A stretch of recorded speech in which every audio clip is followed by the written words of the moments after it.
bersama saya dan Hai. Korea Selatan adalah salah satu negara dengan aktivitas dagang tersibuk di dunia dengan PDB tertinggi ke-10 di dunia dan Seoul menjadi kota terbesar ketiga di dunia.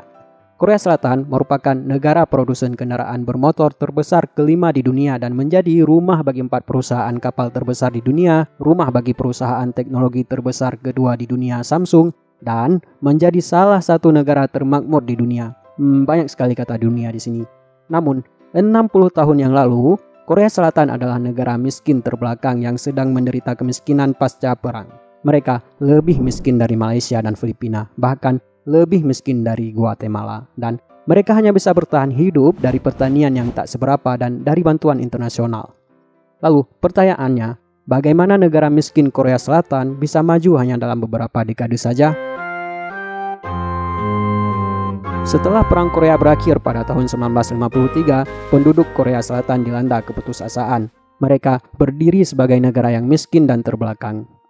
Ekonomi Korea Selatan pasca perang digerakkan oleh sektor agrikultur dan bantuan luar negeri. Dengan ekonomi yang berpondasi pasir dan garam tersebut, mereka hidup dalam kemiskinan ekstrim dan tak tahu harus berbuat apa agar keluar dari perangkap kemiskinan. Pada periode itu, kebijakan ekonomi terfokus pada impor dan infrastruktur yang hanya sedikit berdampak bagi ekonomi Korea Selatan. Dengan ketidakstabilan ekonomi, kemiskinan, dan ketidakmampuan pemerintahan Korea Selatan pada saat itu, gelombang protes terjadi pada tahun 1961. Pemerintah Yoon Po-sun pun dikudeta oleh militer dan Mayor Jenderal Park Chung-hee mengambil alih kekuasaan pada tahun 1961 yang kemudian diangkat menjadi presiden. Hi, my name is Park Chung-hee, your new president. And you know what? I'll make Korea great again. How? Guess how? Kembangkan pertanian, nope. Tumbal. No what? Industry, who are you? Who are so wise in the way of science? My name is Kim, sir. Hey Kim. Can I kiss you? Segera saat Park Chung-hee berkuasa, ia ingin merubah Korea dari negara agrikultur menjadi negara industri. Park yang sangat terinspirasi oleh konsep Zaibatsu Jepang di era restorasi Meiji kemudian ingin langsung membuat kebijakan ekonomi berorientasi outward looking dan ingin menjadikan Korea sebagai negara eksportir yang besar. Tidak mau idenya berakhir sebagai wacana saja, ia kemudian pada tahun 1961 membentuk Economic Planning Board atau EPB yang berisi orang-orang profesional dengan kualifikasi tingkat tinggi di bidangnya. EPB dan Park kemudian meluncurkan kebijakan 5 Years Plan atau pembangunan 5 tahun. Untuk merealisasikan kebijakannya, Korea menginvestasikan hampir semua uang yang dimiliki ke sektor industri ringan. Presiden pun mulai mencari para keluarga konglomerat pemilik perusahaan atau disebut dengan chaebol untuk diberikan uang dalam jumlah yang luar biasa besar. Dan sebagai balas budi, para chaebol wajib memenuhi pertumbuhan ekonomi Korea Selatan sesuai dengan instruksi Park Chung-hee. Dengan kebijakan itu, ekonomi Korea mulai membaik dan Park berhasil meningkatkan ekspor produk industri ringan seperti tekstil, aparel, dan produk lainnya secara signifikan di 5 tahun pertama ia memimpin. Hadirin sekalian, aku punya teka-teki. Untuk membuat ekonomi Korea Selatan tumbuh berkali lipat, apa yang harus dilakukan presiden? A. Tetap di industri ringan. B. Tumbal. C. Industri berat. A. Tentu saja A. Enggak, B yang betul, tumbal.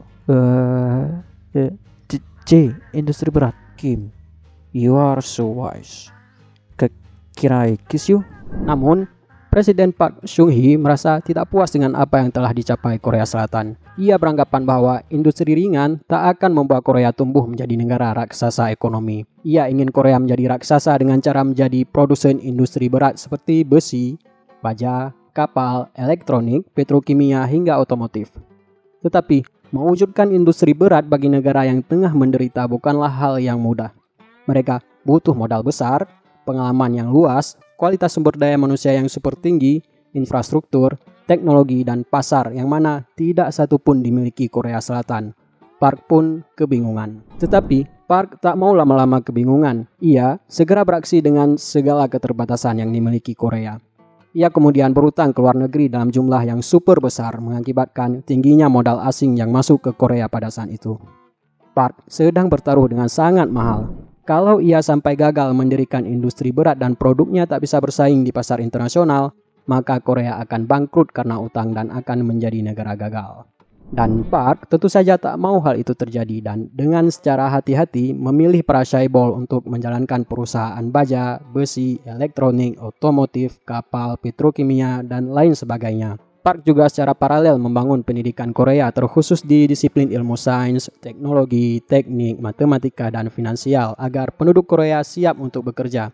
Dan untungnya saat itu tingkat literasi orang Korea salah satu tertinggi di dunia sehingga membuat pembangunan pendidikan menjadi lebih mudah. Korea juga secara intens melakukan propaganda kepada seluruh penduduknya melalui media seperti radio dan koran untuk ikut sama-sama bekerja keras membangun ekonomi Korea yang kemudian berdampak besar bagi perkembangan ekonomi dan kualitas sumber daya manusia. Di antara propaganda yang dilakukan pemerintah Park adalah propaganda Sejmol Movement, propaganda kerja super keras, dan propaganda dua anak. Presiden Park pada saat itu juga mulai membangun diplomasi dan normalisasi hubungan dengan negara-negara industri maju dan membuat transfer teknologi terjadi di Korea. Walaupun modal luar negeri telah didapat, transfer teknologi mulai dilakukan, dan para chaebol sudah didapat, Park masih berlomba dengan waktu yang kalau sedikit saja telat maka akan membuat Korea Selatan bangkrut. Tak mau itu terjadi, Park mulai secara masif membangun banyak pabrik, jalan raya, pelabuhan, akses telekomunikasi, jaringan listrik, dan rel kereta api di seluruh penjuru Korea untuk kemudian digunakan sebagai rantai distribusi barang mentah dan barang jadi industri berat Korea. Dana utang luar negeri pun membengkak, namun pemerintah mampu meyakinkan para peminjam dan berani menjaminnya. Sekali pemerintah dan perusahaan para chaebol gagal, mimpi industri berat akan tetap jadi mimpi dan berakhirlah negara Korea Selatan. Dengan segala kegigihan, sumber daya manusia, dan infrastruktur yang mendukung dan kerjasama dengan berbagai pihak luar negeri, produksi sektor industri berat pun telah menjadi kenyataan. Namun, ada satu pertanyaan. Bagaimana perusahaan-perusahaan Korea mengamankan pasar dalam negeri dan bagaimana bisa mereka berkompetensi di pasar internasional? Maksudnya, bagaimana Korea Selatan yang masih bocah ingusan di sektor industri berat mampu bersaing dengan negara industri maju macam Jepang, Eropa, dan Amerika? Hey, good sire, can I have American car? Nope, we had American cars at home. What? Tada! Introducing the new Hyundai Port. They can drive from point A to point B, for sure. Jawabannya terdapat pada kebijakan pengetatan impor produk serupa dan bahkan melarangnya. Pemerintah betul-betul mengisolasi impor luar negeri sehingga berdampak pada berjayanya para chaebol di pasar regional. Kebijakan ini juga menjadi salah satu penyebab berkembangnya perusahaan chaebol seperti Hyundai, Kia, serta K-pop dan K-drama yang populer di dalam negeri dan kemudian hingga ke seluruh dunia. Oke, mereka telah berhasil menguasai pasar dalam negeri. Tetapi bagaimana dengan kompetensi internasional? Bagaimana Korea mampu bersaing dengan negara industri maju? Jawabannya ada beberapa poin. Di antaranya, 1. Tenaga kerja Korea yang murah sehingga menciptakan output barang yang murah pula. Kedua, literasi masyarakat Korea yang tinggi sehingga cepat bagi Korea bertransformasi dari agrikultur ke industri. 3. Infrastruktur yang bagus dan terintegrasi. Jalan raya, pelabuhan, jalur kereta api, listrik, dan telekomunikasi yang bagus membuat biaya uang dan waktu distribusi bahan mentah dan barang jadi menjadi rendah. Yang keempat, banyaknya subsidi dan insentif kepada para eksportir sehingga mereka semakin gencar melakukan ekspor. Yang kelima, pemerintah memproteksi pasar regional dengan memperketat hingga melarang impor barang-barang tertentu. Yang keenam, transfer teknologi yang intens dengan negara industri maju sehingga memungkinkan Korea mandiri. Yang ketujuh, Korea mampu menepati produksi sesuai jadwal dengan harga yang murah sehingga mereka sering menang proyek internasional baik itu proyek pembuatan kapal, besi, tekstil, dan sebagainya. Dan yang kedelapan, akses modal yang sangat mudah bagi para chaebol. Berkat kegigihan pemerintahan Korsel serta para chaebol, ekonomi Korsel tumbuh tajam selama 30 tahun terakhir dan berhasil mengatasi masalah kemiskinan dan menjadi era jayanya chaebol seperti Samsung, Hyundai, Daewoo, LG, Henjan, dan lain-lain. Hei kalian semua, kalian tahu cara membuat Korea tambah besar? Aku akan membuat diriku sebagai presiden seumur hidup. Kemudian, petaka pun terjadi.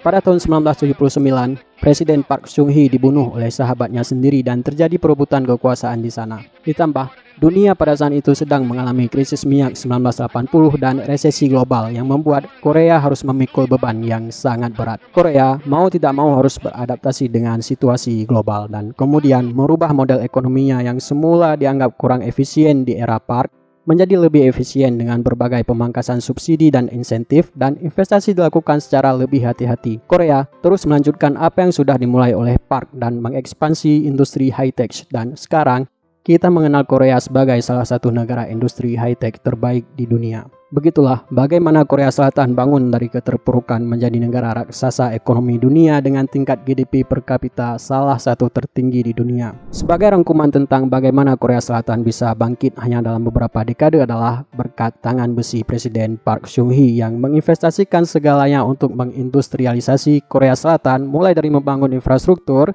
sumber daya manusia, dan finansial untuk negaranya sehingga berdirilah pondasi ekonomi masa depan yang kokoh. Sinergi pemerintah dan para chaebol juga menjadi kunci bangkitnya Korea.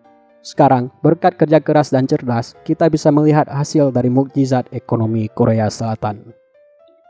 Okay, thank you guys for watching. See you later.